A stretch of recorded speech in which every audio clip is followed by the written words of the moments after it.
No último pleno, a Corporación Noiesa dou luz verde a ordenanza reguladora do estacionamento limitado nas zonas azuis, que se estenderá aos malecóns de Cadarso e Gasset, a Rúa Rosalía de Castro na marxe dereita e a Rúa Besteiros. Estará operativa de 9 da mañá a 3 da tarde, cando o estacionamento terá unha duración limitada aos 90 minutos. Entendemos que unha solución que permite un uso racional e razonable por parte da maioría dos usuarios durante un tempo prolongado, fora dese horario de mañán, no que fundamentalmente se trata de favorecer ao comercio local, se trata de favorecer a hostelería.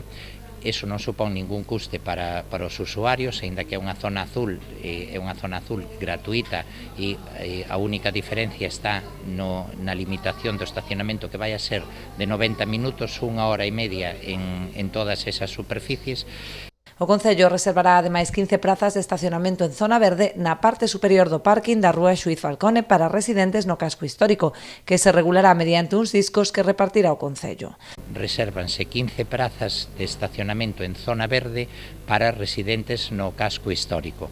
Esa regulación vais a facer ca distribución de uns discos dende o Concello, uns discos que permiten regular a hora de entrada e a hora de saída, e a supervisión por parte da Policía Local pois vai a ser en función do tempo que leve o vehículo estacionado e tamén en función do seguimento e da colocación deses discos. Eso estaría regulado a través da ordenanza correspondente que foi aprobada no pleno de onte. Con estas medidas, o Executivo pretende mellorar a fluidez do tráfico no centro da vila, repercutindo positivamente no comercio e hostalería locais ou favorecer un maior movemento de vehículos.